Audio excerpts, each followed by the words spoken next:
Hello everyone. कैसे हैं आप सब। आज हमको पढ़ना है गाइस अपना लास्ट वाला पार्ट, सबसे लास्ट पार्ट है super position of wave, chapter number 6 का पार्ट नंबर 6 खत्म हो जाएगा आज से हमारा ये वाला चैप्टर। ठीक है, इस चैप्टर में बहुत सारी प्रैक्टिकल की बातें होने वाली है। मतलब यार बहुत सारी चीज़ें प्रैक्टिकल वाली होने वाली है, समझ रहे हैं। मतलब कुछ चीज़ों को आप सिर्फ प्रैक्टिकल का इस्तेमाल करके ही प्रूव कर पाओगे।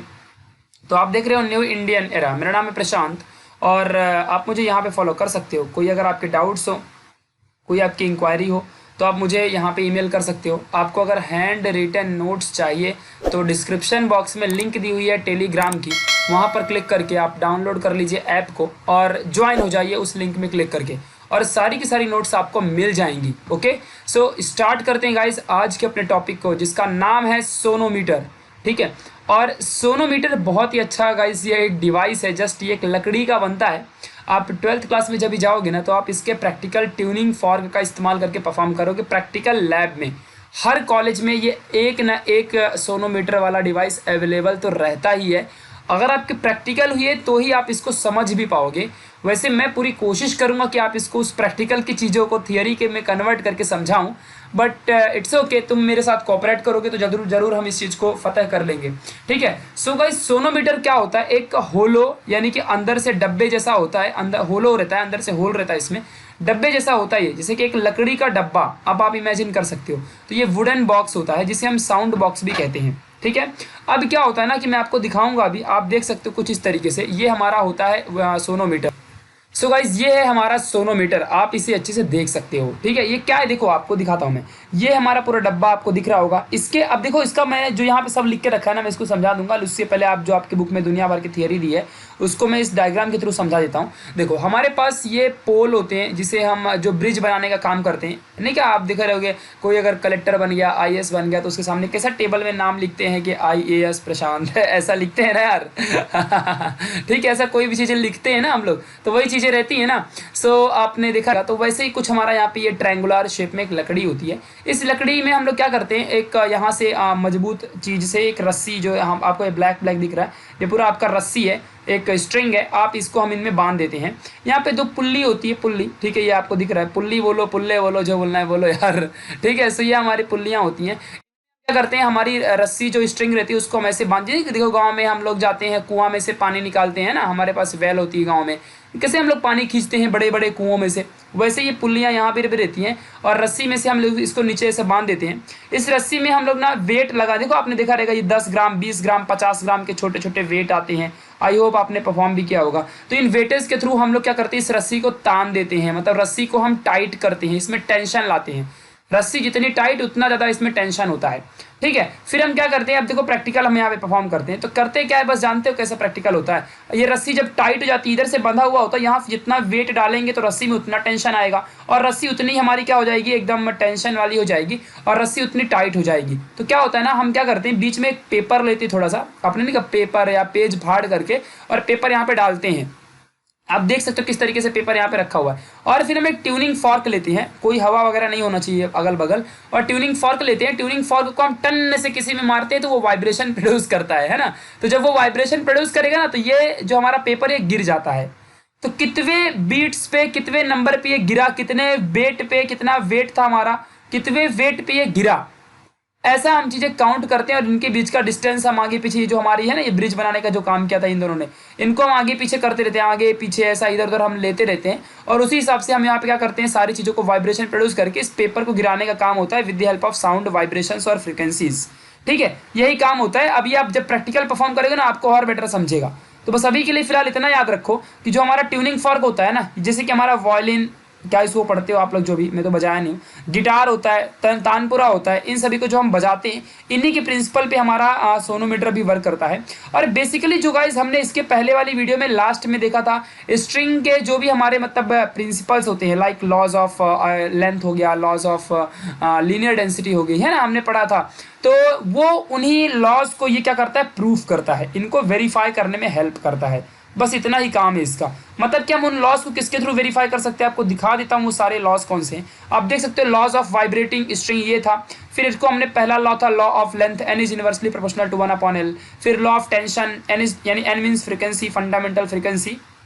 तो ये डायरेक्टली प्रोपोर्शनल टू टेंशन। फिर ये जो हमारा एन है ये हमारा inversely proportional to root m है ना। इन सभी को जो हमारा ये पूरा लॉ है, इन्हीं लॉ को ये हमारा सोनोमीटर की मदद से हम इसे क्या कर सकते हैं, सोनोमीटर की मदद से हम लोग इसे चेंज कर सकते हैं, मतलब इसे हम प्रूफ कर सकते हैं। समझ गया। तो पहला है फर्स्ट लॉ वाइब्रेटिंग स्ट्रिंग का जो पहला लॉ था हमारा लेंथ वाला, उसे हम प्रूफ करने जा रहे हैं। तो गाइस जब आप इसका प्रैक्टिकल परफॉर्म करोगे ना तो आपको वैल्यूज मिलेंगी फ्रिक्वेंसी की और लेंथ की। लेंथ की वैल्यू कैसे मिलेगी, आप इसको कितना पास में मान लो लेके आ गए तो इसके बीच का लेंथ कितना है वो आपको लेंथ मिलेगा, और आपने कितनी फ्रीक्वेंसी प्रोड्यूस की। अब अलग अलग फ्रीक्वेंसी वाले ट्यूनिंग फॉर्क होते हैं, किसी की फ्रीक्वेंसी 10 हर्ट्ज की होती है, 20 हर्ट्ज वाला, 50 हर्ट्ज वाला, ऐसे फ्रीक्वेंसियों वाला हमारा ट्यूनिंग फॉर्क होता है, इसे हम ट्यूनिंग फॉर्क कहते हैं। ठीक है, तो यही ट्यूनिंग फॉर्क का इस्तेमाल हम लोग करते हैं। तो मान लो मैंने 3-4 प्रैक्टिकल परफॉर्म किए, पहले में डेटा ये मिला, दूसरे में ये डेटा मिला, तीसरे में ये डेटा मिला, आपने 11th में तो ऐसा किया ही होगा। ये फाइनली जो डेटा आएगा हमारा सब कांस्टेंट ही रहने वाला है। ठीक है, ऐसा अगर एक्यूरेसी हमारी बराबर होती तो हमारा ये डेटा कांस्टेंट रहेगा। तो जो हमारा एनएल है हमने इसको कांस्टेंट ले लिया। अब जब हमने इसको कांस्टेंट ले लिया, आप ही बताओ N L is equal to C है, मतलब कांस्टेंट, तो एन एल ऐसा मान लो लिखा हुआ है, तो n is equal to C upon l. C constant है तो n inversely proportional to l. समझ गया, ऐसे हम लिख सकते हैं। 1 आ जाता है हमारा, आपको पता है ना, कांस्टेंट भगाया तो 1 बचता है। ठीक है, तो ये हमारा जहाँ पे टेंशन और जो हमारा लीनियर मास डेंसिटी m है, ये दोनों कांस्टेंट है, और ये हमारा n inversely proportional to length हो गया, खत्म कहानी। इतना आसान सी बात थी ना। अभी आगे बढ़ते हैं, अगले वाले को प्रूफ करके दिखाते हैं। सेकंड लॉ को हम अभी प्रूफ करने जा रहे हैं। तो सेकंड लॉ क्या होता है, ये यहाँ पे ना हमारा अगर मान लो हमने लेंथ को कांस्टेंट रखा तो हमको फिर टेंशन को देखना होता है। अब भाई तीन ही चीजें तो थी हमारा यहाँ पे, है ना। वेलोस से हमारा जो n is equal to 1/2l root t upon m, यही तो मिला था, है ना। अब जब हमने लेंथ को कांस्टेंट कर दिया तो फिर टेंशन बचा, तो और टेंशन और फ्रीक्वेंसी बची, है ना। तो यहाँ पे हमने बार बार फ्रीक्वेंसियों को काउंट किया, अलग अलग फ्रीक्वेंसी वाले ट्यूनिंग फॉर्क को लेंगे। ये प्रैक्टिकली है पूरा, हाँ, ये बात को मैंने आपको पहले बता दिया। तो अब यहाँ पे जब हमको डेटा मिलेगा तो n अपॉन टी का मिलेगा। ये अब देखो आप ही बताओ, अगर आप थोड़ा सा छोटा सा दिमाग लगाओ जरा आपका, ठीक है।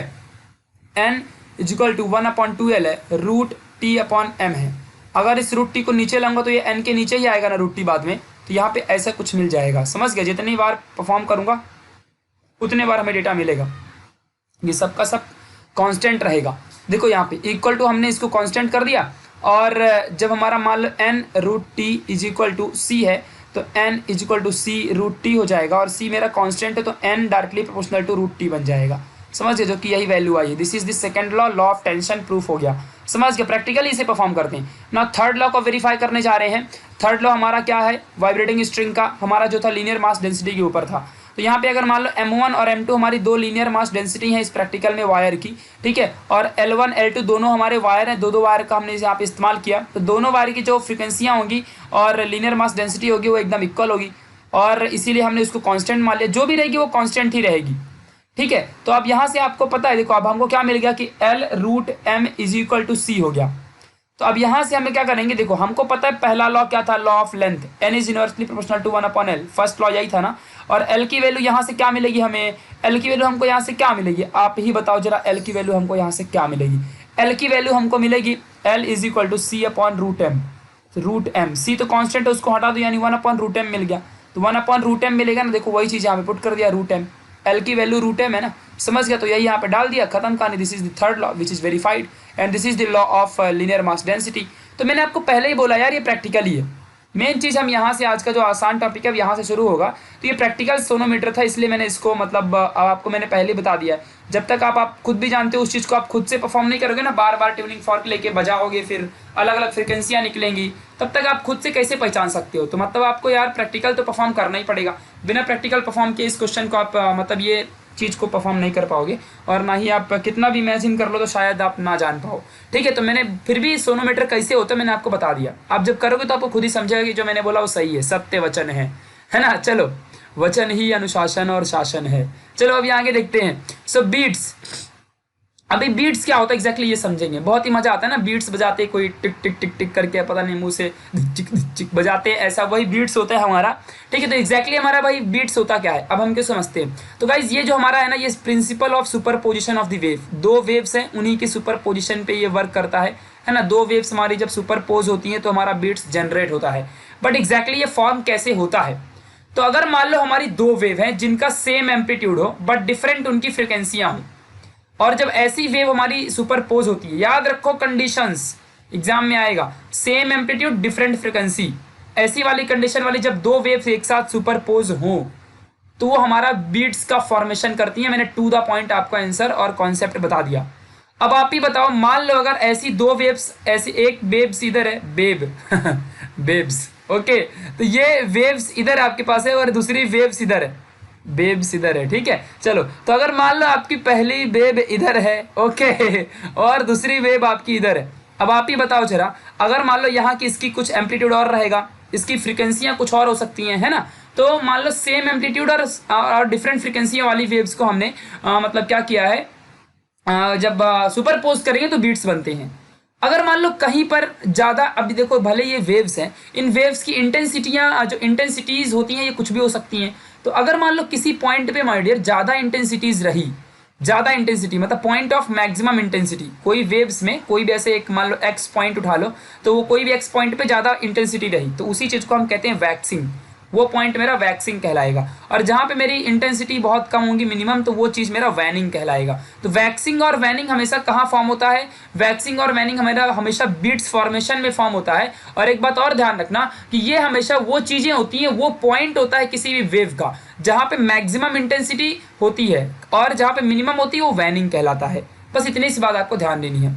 अगर किसी ने फिलहाल आपसे एग्जाम में पूछ रहे कि व्हाट इज बीट्स, समझाओ, तो अब क्या बताओगे। तो एक बात बता देना कि one waning and one successive waxing जब टुगेदर एक साथ कंस्टिट्यूट होते हैं तो ही हमारी एक बीट बनती है। तो what is one beat, when one successive waning यानी कि वन सक्सेसिव मिनिमम इंटेंसिटी वाला point and one successive maximum intensity वाला पॉइंट यानी वैक्सिंग जब एक साथ कंबाइन होते हैं, कंस्टिट्यूट होते हैं और सुपर इम्पोजिशन करते हैं, सुपरपोज होते हैं, तो वही वाला पॉइंट हमारा वन बीट कहलाता है। बस इतनी सी बात आपको ध्यान रखनी है। जैसे कि मान लो एक आपके सामने, मान लो कोई भी एक पॉइंट है, ऐसे ऐसे ऐसे हम गए और यहाँ से ऐसे ऐसे ऐसे हम गए, और मान लो कोई भी पॉइंट, मान लो ये वाले पूरा का पूरा पॉइंट जो वेव थी यहाँ पे मतलब एक सक्सेसिव वैनिंग और वैक्सिंग यहाँ पे जनरेट हुआ, तो ये मेरा पहला बीट कहलाएगा। समझ गया। तो बीट होता है, अपने बीट की आवाज़ तो सुनी होगी ना कैसे होती है ना। तो एम्पलीट्यूड सेम रहता है सारे बीट्स का, बस फ्रिक्वेंसियाँ अलग अलग होती हैं, इसलिए अलग अलग टाइप की बीट्स निकलती हैं और हमें सुनने में मज़ा आता है।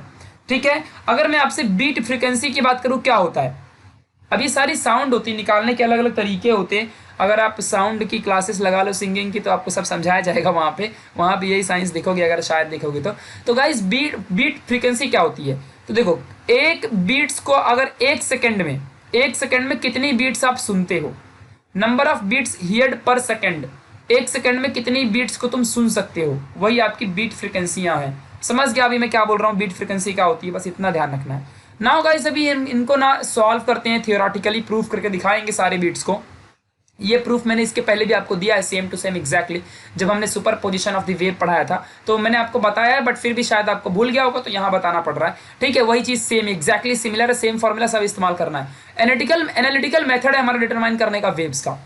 अगर मान लो आपके सामने दो साउंड वेव्स हैं जिनकी फ्रिक्वेंसियाँ N1 और N2 है और उनका एम्पलीट्यूड एग्जैक्टली सेम है, ठीक है, तो हम यहाँ पे चेक करने जा रहे हैं किसी भी वेव्स की, मान लो ऐसा आपके सामने ऐसे दो super position of the waves हैं और कोई भी यहाँ पे पॉइंट एक्स ले लो, उसी पॉइंट मान लो मीडियम में मेरा कोई एक पॉइंट एक्स है जहाँ पे हमारी दो वेव अराइव होती हैं, है ना। पॉइंट पे हमारा वेव जाती है, फिर डिस्प्लेसमेंट होता है, मालूम है कि भूल गए।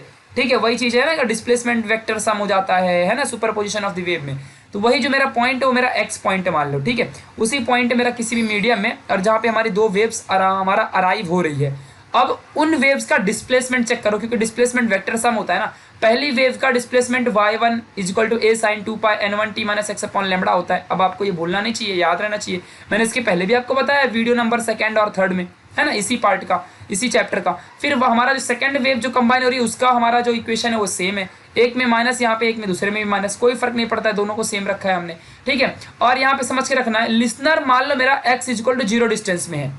लिसनर मतलब बीट्स जहाँ से निकल रही है उसके सोर्स के एकदम बहुत पास में कान लगा के खड़ा है। अब आप समझ सकते हो लिसनर बहुत पास में है, तो डिस्टेंस बीट्स को थोड़ा भी ट्रेवल नहीं करना पड़ रहा है। जैसे ही आप बीट्स निकालोगे लिसनर सुन लेगा।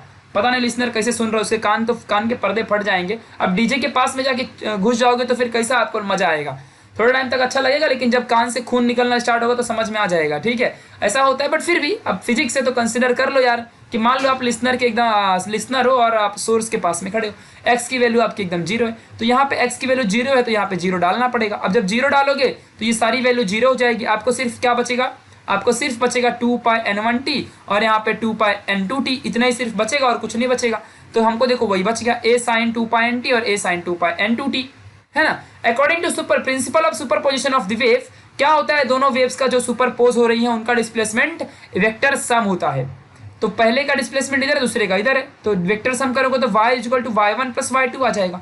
दोनों को ऐड कर दूंगा, देखो इसकी इक्वेशन नंबर 3 और 4 को ऐड कर दिया, समझ रहे ना। तो जब यहाँ पे ऐड करूंगा तो a sin 2πn1t plus a sin 2πn2t, यहाँ से a कॉमन ले लो, आपकी बुक में डायरेक्टली कर दिया है, मुझे यहाँ पे अच्छे से करके दिखाना पड़ेगा। तो a मैंने कॉमन ले लिया, देखो आप अच्छे से देख सकते हो, n मैंने कॉमन ले लूंगा अभी आगे चल के, बट उससे पहले कौन सा फॉर्मूला इस्तेमाल करेंगे वो आपको बता देना उचित होगा। तो sine C plus sine D का ये हमारा कंपाउंड एंगल का फॉर्मूला होता है फिलहाल, ठीक है। ऐसे दो हमारे ट्रिग्नोमेट्रिक फंक्शन होती है, अब कौन सा एंगल है अपने को क्या करना है, लेकिन हमको यहाँ पे ये फॉर्मूला याद होना चाहिए। Sine C plus sine D कभी भी आ जाएगा ना, तो आपको क्या करना है, 2 sin c plus D upon 2 into multiply cos C minus D upon 2 ऐसा करना पड़ेगा ना। अब हमने क्या किया, यहाँ से एक कॉमन ले लिया और देखो एक कॉमन लेके अंदर रख दिया, ये साइन सी बन गया, ये साइन डी बन गया। यहाँ पे देखो c plus D upon 2 c minus D upon 2, formula same same applied, है ना। ना अब ये 2 वैसे का वैसे आ जाएगा, देखो यहाँ पर भी 2 था इसलिए फॉर्मूले के अकॉर्डिंग 2 यहाँ पे आ गया। फिर जब इसको हम सॉल्व करेंगे तो यहाँ से 2π और t कॉमन जाएगा तो क्या बचेगा, n1 और n2 अपॉन 2। समझा, इतना तो मैथ्स आपको आता ही होगा, बच्चों को भी आता है इतना मैथ्स। फिर आगे बढ़ेंगे, यहाँ से भी 2π और 2π कॉमन और यहाँ पे n1 और यहाँ पे n2 माइनस बीच में है अपॉन 2 और यहाँ पे t आ जाएगा, खत्म कहानी। एग्जैक्टली यहाँ पे जो हमने लिया था, मतलब ये हमारा यहाँ पे प्लस आएगा, ठीक है। सारी चीज़ों को आप यहाँ पे देख सकते हो, बस हाँ बराबर है बाकी। तो वहाँ पे प्लस है और एक माइनस हमारा लेना था, है ना, दोनों वेव्स जो हमारी होती है, क्योंकि एक पॉजिटिव में रहेगी तो एक निगेटिव में रहना फिक्स होता है, ठीक है। तो ये बात आपको समझनी, यहाँ पे देखो एक में प्लस है, यहाँ पे एक में माइनस है, खत्म कहानी। अभी आपको समझ गया होगा अच्छे से। नाउ अब यहाँ पे अपॉन में 2 आ गया, अभी हम आगे बढ़ते हैं, ठीक है। अभी हम आगे बढ़ते हैं, आपकी बुक में भी वहाँ पे प्लस ही दिया है इसलिए मैं बोल रहा हूँ, और प्लस और माइनस में वैसी वेव बनती भी है। देखो कैसे, ये अगर ऐसे जा रही तो ऊपर प्लस और माइनस में, तो ये पहली वेव जो बन रही है प्लस है और ये हमारा ऐसा प्रोपगेशन की लाइन है, तो ये नीचे वाली माइनस में रहेगी। तो एक प्लस में तो एक माइनस में तो पक्का रहेगा ना, ऊपर वाले माइनस होते हैं, नीचे ऊपर प्लस नीचे वाले माइनस होते हैं, ये बात ध्यान रखना, और बीच वाला जीरो पे रहता है, ठीक है। ये बात आपको समझनी है, ओके। तो यहाँ पे माइनस आ जाएगा और यहाँ पे प्लस आ जाएगा, सारी चीजें मिल गई हमको।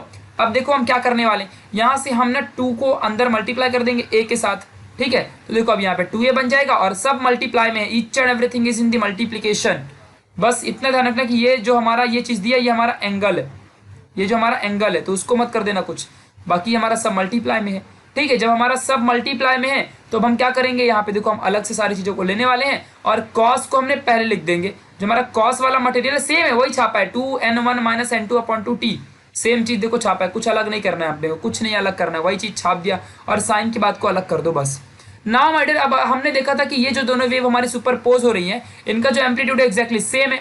तो एम्पलीट्यूड जब सेम है तो हम कुछ ले लेते हैं भाई। अब एम्पलीट्यूड सेम रहेगा तो इतना बड़ा मटेरियल लिख के फायदा क्या है, इसको हम कुछ ए से डिनोट कर देते हैं, जैसा कि हमने इसके पहले वाले थियरम में भी किया था। तो हमने इस पूरी चीज को, ये जो हमारा पूरा चीज है, इस चीज को हमने क्या कर दिया, ए कर दिया। आपके दिमाग में एक क्वेश्चन आना चाहिए कि इसी को क्यों ए पुट किया, साइन वाले को क्यों नहीं। तो हमारी जो ट्रांसवर्स वेव होती है वो साइनोसॉइडल चलती हैं और इसीलिए वो हमेशा साइन का एंगल बनाती हैं। तो जो हमारा थियरम आएगा वो साइन के फॉर्म में आना चाहिए। तो कॉस वाले को हमने एम्पलीट्यूड मान लिया, ठीक है, कंसीडर किया हमने, सब्स्टिट्यूट कर दिया, समझ गया, ये बात ध्यान देना। और दूसरी बात, जो n1 माइनस n2 अपॉन 2 है, इसको हमने एक बड़ी सी फ्रिक्वेंसी मान ली, दोनों की फ्रिक्वेंसियाँ थी, इनको हमने फ्रिक्वेंसी मान ली। आप यहाँ पे देख सकते हो, देखो यहाँ पे n1 प्लस n2 अपॉन 2, ये हमारी बड़ी वाली फ्रिक्वेंसी मान लो, इसको मैंने फ्रिक्वेंसी मान लिया। तो इस जगह में हम क्या पुट करूंगा, इस जगह में मैं n पुट करूंगा, देखो यहाँ पे सिर्फ 2πnt साइन वाला आएगा और ये a बन गया। a की वैल्यू क्या है, ये पूरी a की वैल्यू है, क्लियर कट। तो y का हमारा मेन जो हमारा मोटो था सुपरपोजिशन ऑफ द वेव का फॉर्मूला, या आप कह सकते हो या इक्वेशन, ये क्या है, a sin 2πnt, हमको ये इक्वेशन मिल जाएगा, where a is the amplitude resultant वाला और n हमारी resultant frequency, t is the time taken to form the superposition of the waves, है ना, और y हमारा डिस्प्लेसमेंट ऑफ दैट वेव्स। बस इतना सा मिल गया हमको सुपरपोजिशन ऑफ द वेव। दो वेव जब कंबाइन हो तो ये इक्वेशन दे दिया, ये तो हमने इसके पहले भी देखा था, है ना। नाउ अब हम देखते हैं conditions for waxing and for waning, यानी मैक्सिमम एम्पलीट्यूड हमारा वैक्सिंग कहलाता है, यानी कि मैक्सिमम इंटेंसिटी।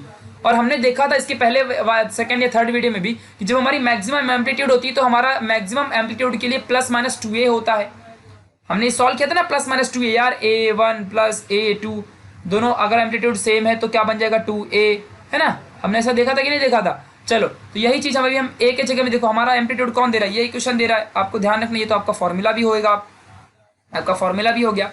ए के जगह में आपको प्लस 2A लेना है, अभी ए के जगह में हमने प्लस 2A ले लिया। अब आपको ध्यान देना आगे क्या होने वाला है, ये 2A कैंसिल, तो यहाँ पे प्लस माइनस सिर्फ 1 बचेगा। फिर क्या होगा, अब आपको यहाँ पे समझना है, ये जो इतना सा पार्ट आपको देके रखा है ये देखो यहाँ पे रख लिया, और जो आपका कॉस वाला पार्ट है ये कॉस वाला पार्ट इधर भगा दिया, तो क्या आ जाएगा यहाँ पे आपको प्लस माइनस। तो ठीक है, चाहे कॉस में अगर तुम यहाँ पे 1 रखो इनवर्स के साथ, और चाहे कॉस में आप लोग इनवर्स के साथ -1 रखो, वो अंदर जब यहाँ पे कॉस इनवर्स रहेगा और माइनस यहाँ पे लोगे आप लोग, तो वो आपको अब देखो 1 कब होता है, कॉस 0 पे होता है, 1 कभी होता है, कॉस 0 पे होता है। ये बातें आपको समझ के रखनी है, ठीक है। तो यहाँ पे क्या बन जाएगा, कॉस 0 बन जाएगा, ये बातें आपको जान के रखनी है। सो गाइस अभी हमको यहाँ पे यही चीज देखनी है। अब आपको देखो मालूम है, अगर यहाँ पे माइनस साइन है मतलब माइनस है, तो कॉस के लिए कोई माइनस मायने नहीं रखता है।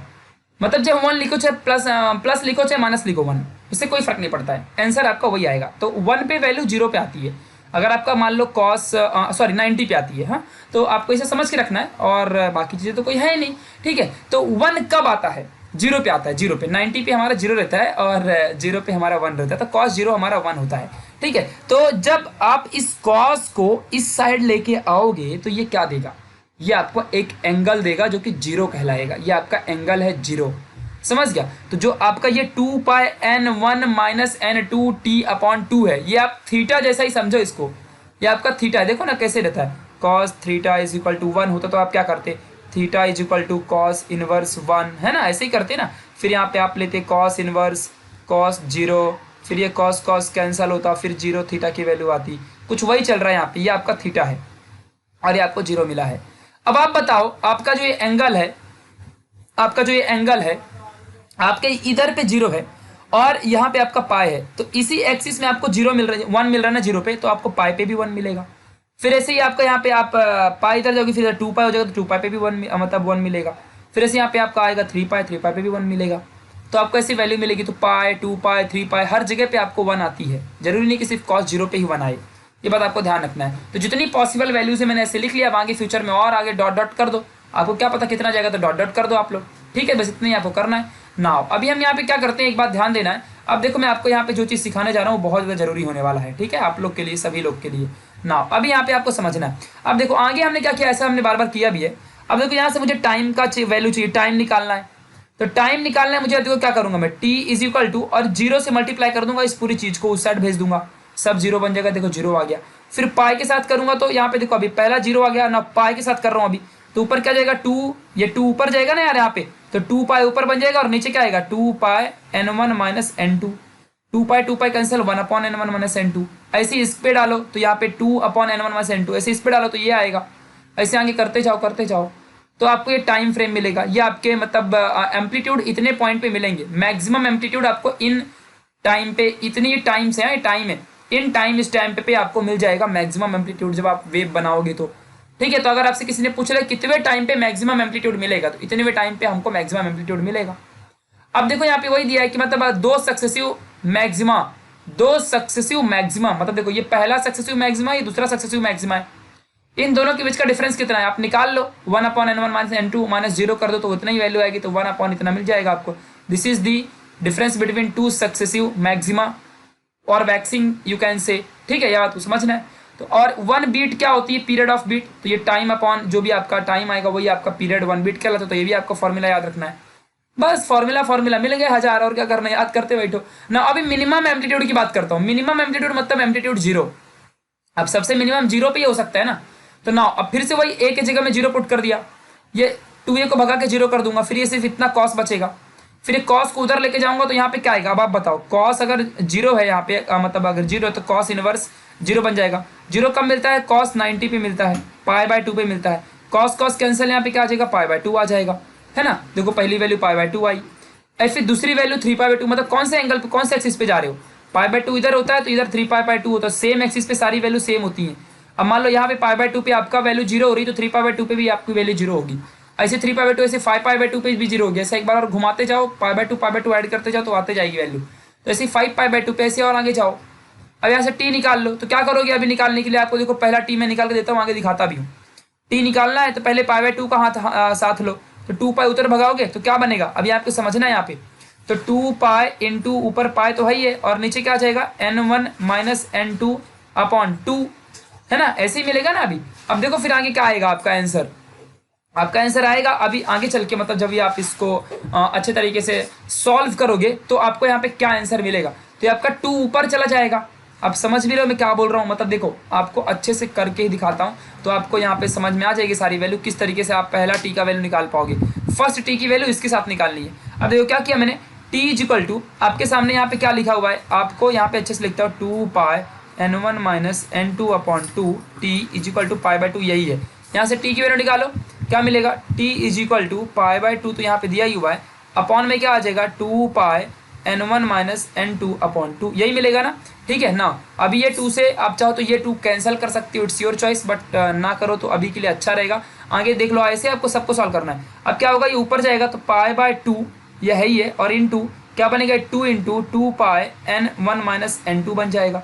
ये 2 से ये 2 कैंसिल, ये पाई से ये पाई कैंसिल, 1 अपॉन 2 यहाँ पे क्या बनेगा n1 माइनस n2, आपको यही आंसर मिलेगा। देख लो आपको पहला बीट यही आया है, मतलब पहला आपका टाइम यही है। फिर ऐसे दूसरे टाइम के लिए निकालना है तो आपको यहाँ पे 3 पाई बाय 2 का हेल्प ले लो, जैसे यहाँ पाई बाय 2 लिया है, ऐसे अगले वाले के लिए 5 पाई बाय 2, ऐसे जितने आएंगे सबके लिए। अब हजारों आ सकते तो हमने मैक्सिमम 3 फाइंड करके आपको दे दिया है और कुछ नहीं। तो जो इसके बीच का जो डिफरेंस आएगा वो 1 अपॉन n1 माइनस n2 ही रहेगा। तो दो सक्सेसिव जो टाइम इंटरवल होगा बिटवीन 2 सक्सेसिव मिनिमा वो भी सेम रहेगा, और मैक्सिमा के लिए भी देखो हमारा सेम ही आया था। खत्म कहानी, यही तो बात थी हमारी, और इसमें कुछ ज़्यादा बड़ी बात है नहीं। अब ना हम यहाँ पे, अब हमारा यहाँ पे टॉपिक खत्म। अब सब आसान वाला है, जहाँ से सिर्फ एग्जाम में 2 मार्क्स को मैक्सिमम आता है, कभी कभार पूछ लेता है 2 मार्क्स के लिए पूछेगा, वही देखने जा रहे हैं। अब एप्लीकेशन ऑफ बीट्स हम लोग देखने जा रहे हैं। तो अब आपको यहाँ पे एप्लीकेशन ऑफ बीट्स में यही समझना है गाइस कि पहला एप्लीकेशन इसका यही है कि हम बीट्स में क्या करते हैं, जो 2 वेव्स का बीट्स क्या होता है, super position of the waves से बनता है। 2 वेव्स का कंबाइन करोगे तो आपकी यहाँ पे वेव्स बनेगी।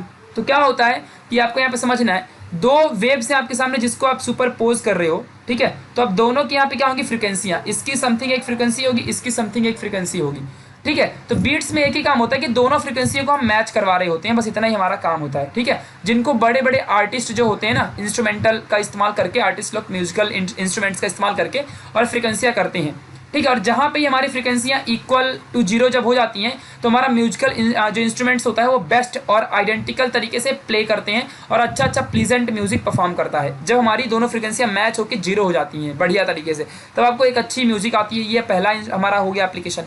दूसरा एप्लीकेशन हम लोग डॉपलर इफेक्ट के थ्रू रडार वगैरह में इस्तेमाल करते हैं। रडार मालूम है ना क्या होता है, रडार आपका जो मतलब ओशन की तरफ या फिर कोई भी डिस्टेंस मेजर करने के लिए या फिर पेट्रोलिंग करने के लिए ये रडार का इस्तेमाल करते हैं। ऐसे ही हमारा और भी है, जितना इंपॉर्टेंट जितना आप एग्जाम में लिखोगे आपको मार्क्स मिलेंगे, ठीक है। तो बहुत सारी अननोन फ्रीक्वेंसियाँ होती हैं, जैसे कि मान लो अगर आपके सामने एक 2 वेव है आपके सामने, एक वेव ये है जिसकी फ्रीक्वेंसी मान लो n1 है और एक वेव है जिसकी फ्रीक्वेंसी n2 है। n1 आपको मालूम नहीं है लेकिन n2 आपको पता है जो कि 50 हर्ट्ज है। तो हम लोग आगे चल के फ्यूचर में जब आप डिग्रियों में जाओगे तो आप करोगे तो 2 फ्रीक्वेंसी जिसमें से एक अननोन है, तो उस अननोन फ्रीक्वेंसी की वैल्यू को हम फाइंड कर सकते हैं with the help of beats.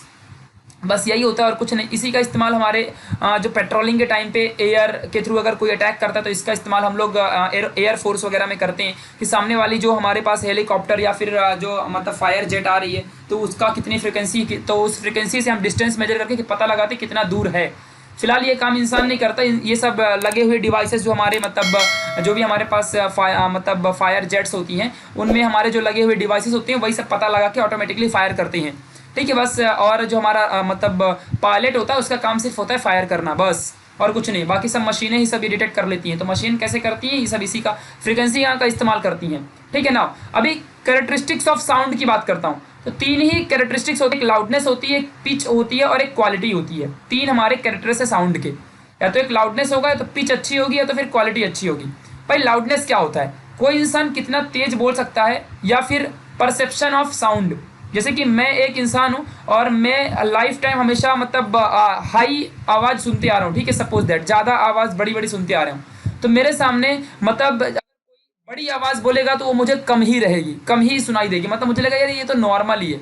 लेकिन अगर मैं बहुत कम आवाज़ सुनता हूँ हमेशा से, और मेरे साथ अगर अचानक नॉर्मल आवाज़ में भी कोई बोल दिया तो मुझे लगेगा कि बहुत तेज़ आवाज़ बोल रहा है, तो जस्ट ये परसेप्शन के ऊपर डिपेंड करता है कि किसी इंसान को कोई ज़्यादा वाली आवाज़ भी धीरे ही लगती है, किसी को ज़्यादा वाले कम आवाज़ बहुत धीरे लगती है या तेज़ लगती है, तो कैसा भी हो सकता है। तो वो सब साउंड की इंटेंसिटी कितनी है वो हर एक इंसान के परसेप्शन के ऊपर डिपेंड करता है। ठीक है, ये बात आपको समझना है। और रियलिटी में साउंड के कॉम्प्रेशन और रेयरफेक्शन जो प्रोड्यूस होते हैं साउंड वेव में, वही लाउडनेस को डिफाइन करते हैं, बस इतना ध्यान रखना। लाउडनेस की जो हमारी यूनिट होती है वो बेल होती है, बेल।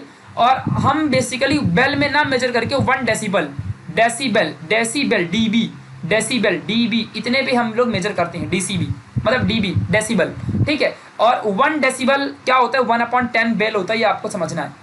कोई भी अगर जैसे कि हम विस्परिंग करते हैं ना, धीरे धीरे बोलते हैं ऐसा मतलब कान में, तो वो हमारा 0 dB पे हमारी फ्रिक्वेंसियाँ चल रही होती है, ये भी आपको समझना है। और नॉर्मल पिच हमारी 10 dB से 60 dB पे चलती है।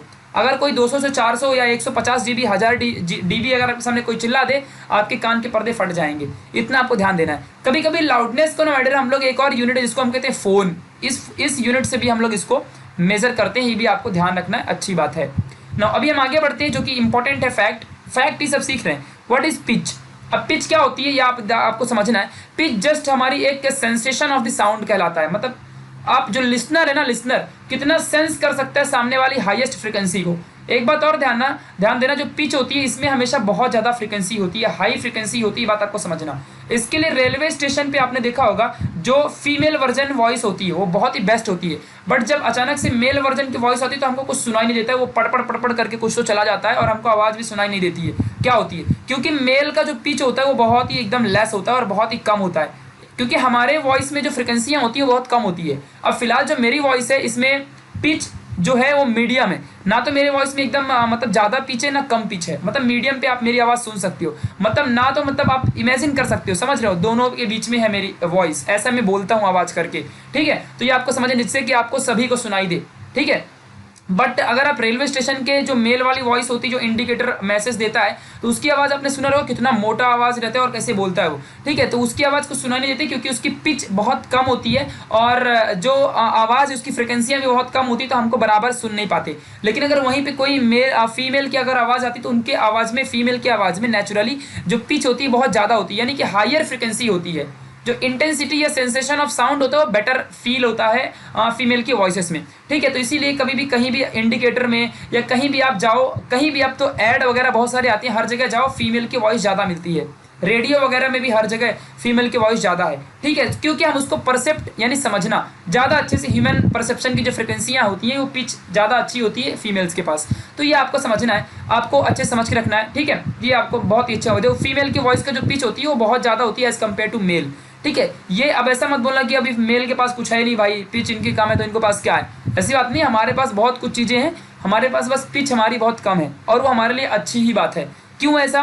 क्योंकि अगर कोई मान लो फीमेल अगर कुछ बोल भी रहे हैं, अगर फीमेल कोई भी, तो उनकी जो वॉइस है बहुत दूर तक जाएगी और उनको कोई भी पकड़ सकता है। लेकिन अगर हमको कोई सीक्रेट्स में काम करने हैं तो सीक्रेट के काम हम लोग बहुत अच्छे से कर सकते हैं, क्योंकि हमारी आवाज़ ही बाहर निकलती नहीं है। क्योंकि हमारी आवाज़ अगर निकलेगी भी तो उसकी जो फ्रिक्वेंसियाँ बहुत कम होती है, तो ज़्यादा दूर तक हमारी आवाज़ जाएगी नहीं। यानी जो बोलते हैं दीवालों के भी कान होते हैं, तो हमारे आवाज़ों के लिए दीवालों के कान नहीं सुन पाएंगे। बस इतना ध्यान रखना, क्योंकि हमारी आवाज़ दूर तक जाएगी नहीं और फीमेल की आवाज़ बहुत दूर तक जाती है। अगर एक जंगल है वहाँ पे एक फीमेल अगर चिल्ला दे तो बहुत दूर तक आवाज़ आएगी, लेकिन एक मेल चिल्लाए तो यहीं 1-2 पेड़ तक जाएगी और वहीं आसपास घूम के हमारी आवाज़ रह जाएगी और कुछ नहीं ना। आगे बढ़ते हैं, क्वालिटी और टिम्बर क्या होता है। क्वालिटी और टिम्बर एक ही बात है। हमारा क्वालिटी वो कहलाती है कि हमारा कोई इंसान कितनी हमारी आवाज़ को, कोई पर्सन या कोई इंस्ट्रूमेंट्स के थ्रू कितनी अच्छी ज़्यादा रिकॉग्नाइज कर सकता है हमारे साउंड को, वही हमारे साउंड की क्वालिटी कहलाती है। जिसमें हमारे different amplitude, different beats, different overtones का इस्तेमाल करके हमारे आजकल ऐसे इंस्ट्रूमेंट्स बनाए जाते हैं। पहले के ज़माने में जो तबला बजाना, तो तबले बजाने वाला एक अलग इंसान चाहिए, सब कुछ अलग अलग, वायलिन बजाना है, तंबूरा बजाना है, जो चाहिए सब अलग अलग चाहिए।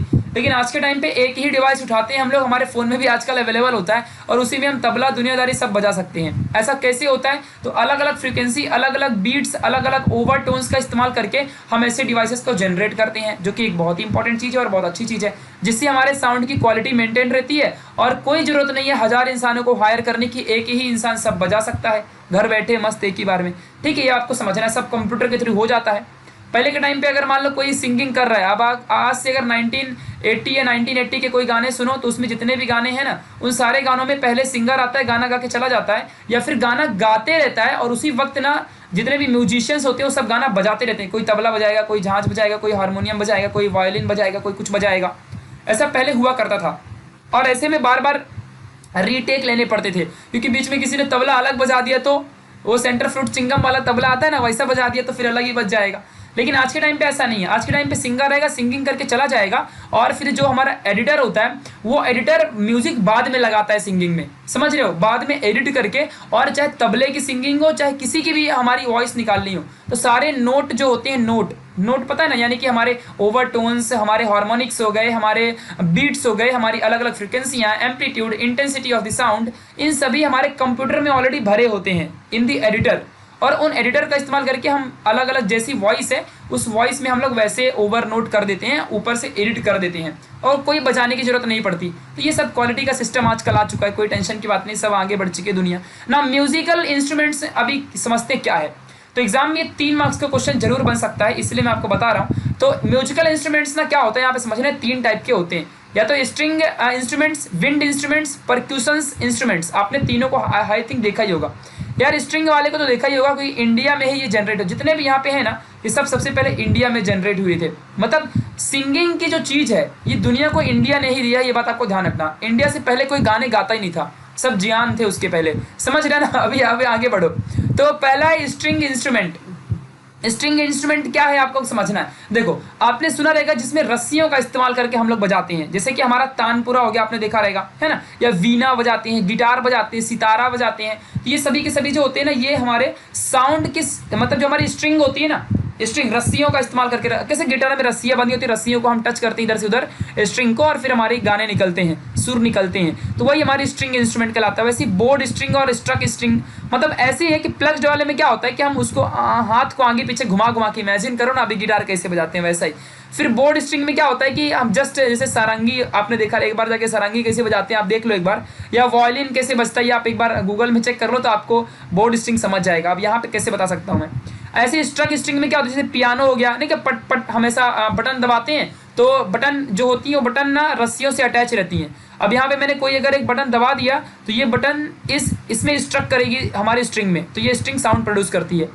तो ऐसा हमारे स्ट्रक स्ट्रिंग टाइप हो गया। तो ये चीज़ें आपको थोड़ा सा समझ के रखनी है, और या तो नहीं तो आप यूट्यूब में सबको सर्च कर लो और देख लो, इतना तो आप 3D में देख ही सकते हो, इतना तो आप अपने लिए काम कर ही लोगे, ठीक है ना। अभी आगे बढ़ते हैं, विंड इंस्ट्रूमेंट की बात करता हूँ, हवे का इस्तेमाल करके।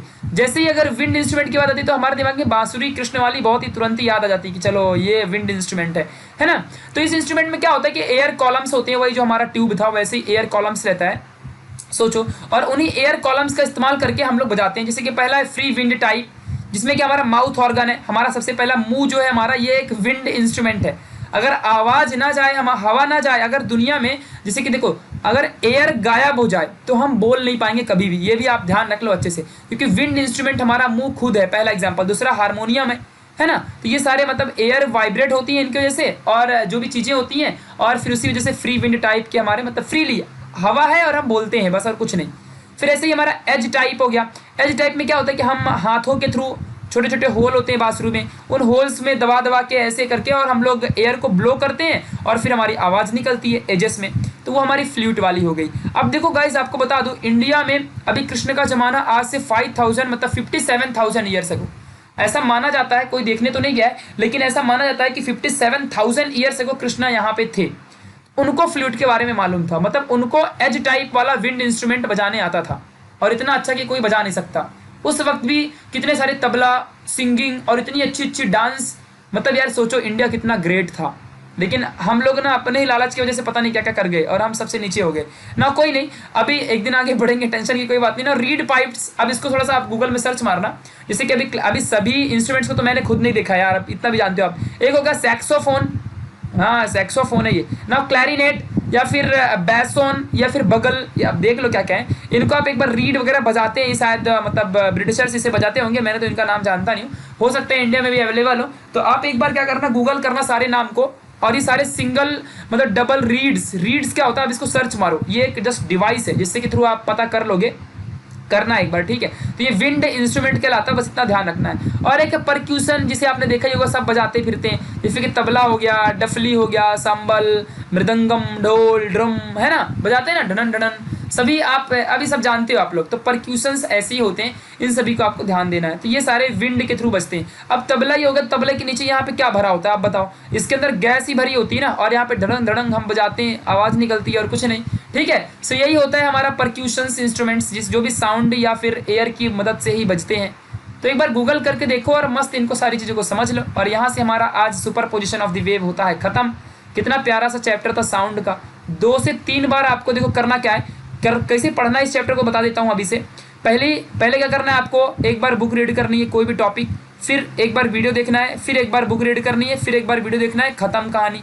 2 बार बुक 2 बार वीडियो, 2 दिन लगेंगे ऐसा करने में, और एक ही बार में आप सब समझ जाओगे, ख़त्म। थोड़ा वीडियो को स्पीड भी बढ़ा के, फर्स्ट टाइम में बराबर देखो, सेकंड टाइम में स्पीड बढ़ा के देख सकते हो। तो ये थोड़ा सा दिमाग आप कैसे यूज करोगे वो आपके ऊपर डिपेंड करता है। तो ठीक है, तो इस तरीके से आपको ध्यान देना है। तो इंस्टाग्राम में अगर आप चाहो तो फॉलो कर लो यार, नहीं करना है तो आपकी मर्जी। और अगर चाहो तो आप ईमेल करके मुझसे कोई इंक्वायरी फ्री ऑफ कॉस्ट ले सकते हो।